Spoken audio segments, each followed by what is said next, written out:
अपने मीडिया को संबोधित करके कुछ बताने का काम कर रहे हैं। सबसे पहले क्या बताएंगे? मैं अपने जेपी डिजेबल केयर के बारे में थोड़ा कुछ बताना चाहूँगा। मैं यहाँ पे आया हूँ, अभी 1 महीना हुआ है मेरा यहाँ पे चैम्बर को स्टेबलाइज किए हुए। इससे पहले मैं सिलीगुड़ी में था। सिलीगुड़ी में मैंने अपना 15 साल सिलीगुड़ी को ही दिया। वहाँ पे मैंने काफ़ी अच्छा अपना फील्ड भी बनाया, अप्रोच भी अच्छा रहा, सब कुछ ठीक ठाक ही रहा। फिर बाद में मेरा गांव मेरा देश बोल के मैं यहाँ पे पटना आया हूँ। पटना में बहुत सारे लोगों को मैं देखता हूँ डिसेबल्ड हो गए हैं। डिसेबल्ड होने पे भी उनका ट्रीटमेंट का कोई समाधान यहाँ नहीं निकल पा रहा है। और भी कई सारे ऐसी चीज़ें हैं जिसमें कि उन्हें सर्जरी कराने का बहुत ज़्यादा देख रहा हूँ। सर्जरी की तरफ उनको ज़्यादा फोकस किया जाता है, या फिर सर्जरी के लिए ही बोला जाता है यही आपका इलाज है। तो उन सभी चीज़ों के निदान के लिए मैं यहाँ पे आया हूँ, ताकि उनको मैं सर्जरी से बाहर निकाल पाऊँ। सर्जरी से बाहर निकाल पाऊँ। अगर कोई विकलांग हैं तो उनको मैं ठीक से ठीक कर पाऊँ। अगर वैसे कुछ लोगों को मैं अपने बिहार में आके और बिहार के लोगों को ठीक करूँ तो मैं अपने आप को थोड़ा ज़्यादा अच्छा समझ पाऊँगा। इसी के लिए मैं एक्सपीरियंस कितना साल का? मेरा 15 ईयर्स का एक्सपीरियंस है। 1 महीनों से आप पटना में हैं। हाँ, 15 ईयर्स में लगभग मैंने 20 से 30 हज़ार से ऊपर केस देखा है, जिसमें स्लिप डिस्क, हेमरेज केस, जैसे ये स्ट्रोक का है, स्ट्रोक का केस, अर्थराइटिक केस, पार्किंसंस, बहुत सारे स्पोर्ट्स इंजरी का केस, ये सब मैंने बहुत ज़्यादा देखा है। देखने के बाद तब जब जिसमें कि मेरा ये 30,000 जो है, ये सिर्फ मेरा स्ट्रोक और स्लिप डिस्क का केस है। अदर केस को अगर लूँगा तो मैंने 1 लाख से ज़्यादा पेशेंट को देखा है अभी तक। अगर आप कोई काम करता है तो उसकी उपलब्धि होती है क्या? आपके पास कौन सा ऐसा कोई मरीज आए हैं जो आपको सबसे पॉपुलर लगा, जो उनको किए होते? तो वहाँ पे मैंने जो सबसे ज़्यादा किया केस, तो देखिए अगर स्ट्रोक का ही केस देखूँ तो स्ट्रोक में ही अलग अलग टाइप का फेज़ है। उसमें से कुछ क्रिटिकल भी मिल जाते हैं, कुछ ऐसे होते हैं जो आराम से 1 महीने के अंदर खड़े हो जाएं, उस टाइप के भी केस होते हैं। तो इसी में से आप बोल सकते हैं कि कुछ कुछ जो क्रिटिकल हैं, जो नहीं चलने के लायक थे, या फिर 2-2 साल 3-3 साल हो गया, जिनका कोई रिकवरी नहीं हो पाया था, उन जैसे केसों को मैंने फिर से प्रॉपर उसी ढंग में ला दिया जैसा वो पहले थे।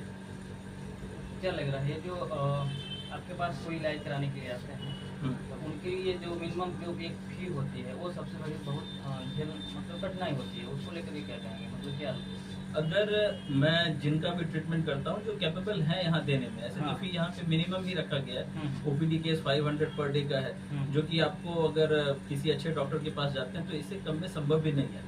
और अगर वो मंथली बेसिस पे जाते हैं तो उसी को मैं 1200 में कंसिडर करता हूँ। उसके बाद अगर कोई ऐसा केस मिल जाए जो कैपेबल नहीं है पैसे के लिए, मैं उनके लिए भी ये बर्डन नहीं देता हूँ कि आपको इतना ही पैसा देना पड़ेगा। वो अगर इलाज कराना चाहते हैं, ठीक होना चाहते हैं, पहले ठीक हो लें, उसके बाद फिर अगर उनको लगे कि मैं बाद में दे पाऊंगा या फिर कैपेबल हूँ देने के लिए, फिर बाद में दे सकता हूँ। आपने कहा कि आपने काफी केसेस देखा है, सक्सेसफुल रेशियो क्या है आपका?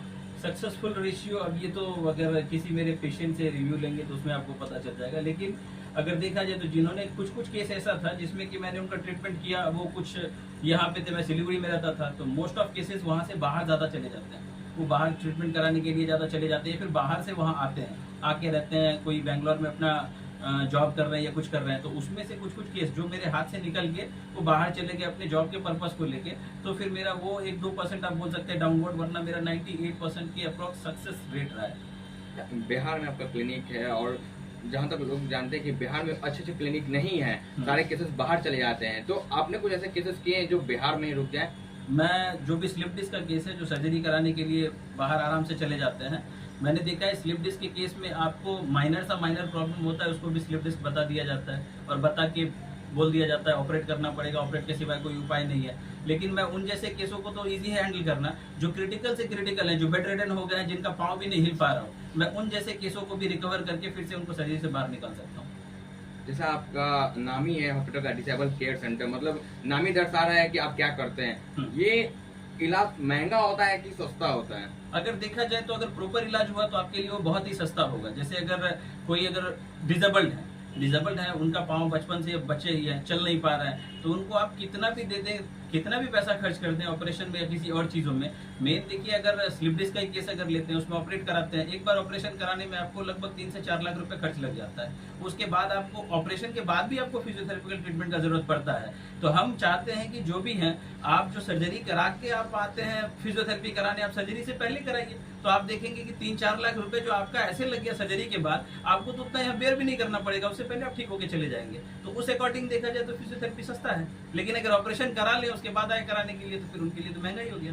बहुत सारे केस में डिसेबल मतलब किसी एक्सीडेंट या किसी इंसिडेंट के कारण होता है और कुछ बाय बर्थ भी होता है, तो दोनों में क्या अंतर होता है, कितना सक्सेसफुल रेशियो उनका होता है? देखिए, जो बाय बर्थ होता है, बाय बर्थ हो गया ब्रेन से रिलेटेड। अब जो ब्रेन से रिलेटेड होगा उसमें टेकिंग टाइम लगेगा, वो टाइम थोड़ा सा लेगा आपको। लेकिन जो एक्सीडेंटल केस होगा, एक्सीडेंटल केस में भी डिपेंड करता है इंजरी कितना हद तक हुआ। अब वो इंजरी के लेयर पे डिपेंड करता है। अगर वो ब्रेन के अपर पार्ट में इंजर्ड हुआ है तो फिर उसको रिकवर करने में थोड़ा टाइम लगता है। लेकिन ब्रेन के वही लोअर पार्ट में अगर वो इंजर्ड हुआ है तो उसको रिकवर करने में ज्यादा टाइम नहीं लगता। स्टैंडिंग वगैरह ये तो बहुत जल्दी चला आता है। मेन है अगर किसी का हाथ में अगर कोई प्रॉब्लम आ गया या फिर पूरा अपर पार्ट ही पूरा उसका वीक हो रखा है या फिर सेंस नहीं दे रहा है, तो उन जैसे केसों में टाइम लगता है। लेकिन ऐसा नहीं है कि केस ठीक नहीं हो सकता, ठीक तो होके आएगा ही, बस उनको पेशेंट के अकॉर्डिंग समय देना पड़ेगा। जैसा इंजरी हुआ वैसा समय लगेगा। बिहार में या पटना में बहुत सारे हॉस्पिटल हैं, आप भी एक है, आप में उनमें क्या अंतर है कि जहाँ लोग आपसे आए? देखिए, मैं जो ट्रीटमेंट करता हूँ, मैं ट्रीटमेंट करने के टाइम जब भी किसी पेशेंट को देखता हूँ तो मैं अपने अंदर एक इमेज बनाता हूँ कि अभी इनका हड्डी का पोजीशन क्या रह रहा होगा, अभी मैं इनका नर्व जो खींच रहा हूँ इसका लेंथ अभी कितना तक आया होगा, मसल को अगर खींच रहा हूँ तो इसका लेंथ कितना तक आया होगा, अपने को कितना रेजिस्ट कराना है, कितना फोर्स देना है, ये सब देख के उसके अकॉर्डिंग मैं करता हूँ, जो शायद यहाँ पे लोगों को नहीं मिल पा रहा है। अगर मिलता तो मुझे यहाँ आने का जरूरत नहीं पड़ता। अपने पटना में ऐसे भी डॉक्टर हैं जो बिना दवा के ही इलाज कर देते हैं। हम भी बिना दवा के इलाज करते हैं। तो उसमें मतलब क्या कुछ हो जाता है कि मतलब बिना दवा के इलाज हो गया? बिना दवा के और उसमें मतलब क्या चांसेस है कि जो ठीक होने में और खराब हो जाए? ठीक है, बिना दवा के अगर मैं बोलूं कि मैं बिना दवा के अगर मैं किसी स्ट्रोक केस को ठीक कर दूंगा तो ये बेकार की बातें हैं। हमारा जो भी फील्ड है, हमारे फील्ड में कुछ हद तक न्यूरोलॉजिस्ट भी शामिल रहते हैं, कुछ हद तक ऑर्थोपेडिक भी शामिल रहते हैं। इन लोगों का कुछ रोल रहता है, कुछ हमारा रोल रहता है। तो हमारा जितना रोल रहता है फिर कुछ पेशेंट का भी रोल रहता है। ये चारों जब कंबाइन होते हैं तभी जाके पेशेंट को 100% क्योर कर सकते हैं। अगर मैं बोलूं कि मैं ही सिर्फ 100% इनको ठीक कर दूंगा तो ये सही नहीं है, ये सही नहीं है। कुछ हद तक उनका भी रोल रहेगा। अगर किसी का हार्ट से रिलेटेड प्रॉब्लम हो गया, अब मैं बोलूंगा कि मैं ऐसे इनको ठीक कर दूंगा, इनको कार्डियो के पास नहीं जाना। बिहार में है, बिहार के लोगों को क्या मैसेज देना चाहते हैं? बिहार के लोगों को मैं यही बोलूंगा कि आप जहाँ भी ट्रीटमेंट कराते हैं, ट्रीटमेंट कराने पे थोड़ा मतलब उन चीजों को परखिए, सोचिए, समझिए, सोच समझ के ट्रीटमेंट कराइए। और जहाँ भी ट्रीटमेंट कराते हैं उनसे ये पूछिए कि आपने ये किया, ये किस कंडीशन में मेरा हुआ है, ये अगर हो रहा है तो मेरा किस कंडीशन में हो रहा है, इसके बाद जो होगा मैं कैसे ठीक होऊंगा। ये तीनों चीजों को पूछ के उसके बाद आप आगे बढ़िए। ये कहाँ पर है पूछ लो। एक प्रॉपर एड्रेस के साथ अपने नाम सब लोकेशन बता दीजिए। ये मेरा जीटी डिसेबल केयर सेंटर, ये कंकरबाग मेन रोड में सुदामा पैलेस जो कि महावीर नेत्रालय के ठीक बगल में है, उसी के पास आपको सेंट्रल बैंक ऑफ इंडिया मिलेगा। सेंट्रल बैंक ऑफ इंडिया के वो 3rd फ्लोर पे है, जहाँ पे आपको लिफ्ट फैसिलिटीज भी मिल जाता है, आप आराम से ऊपर आ सकते हैं। अगर आपको आने में कोई दिक्कत होता है तो हमारे यहाँ जो भी हमारे वर्कर होंगे, असिस्टेंट होंगे या हमारे जो भी फिजियोथेरेपिस्ट हैं, इन सभी में कोई ना कोई आपको वहाँ से ऊपर लाने में हेल्प करेंगे। कोई आपका नंबर? मेरा नंबर 9933 98141, दूसरा है 9142227901।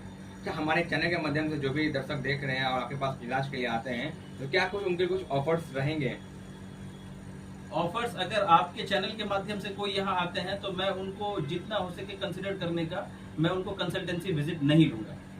जो उनका ट्रीटमेंट कॉस्ट होगा वही उनको लगेगा। कंसल्ट करने में कुछ तो जाता नहीं। आप आइए, राय लीजिए, अच्छा बुरा यहाँ पे समझ लीजिए, समझ के फिर आपको जहाँ लगे ट्रीटमेंट कराने का आप करा सकते हैं।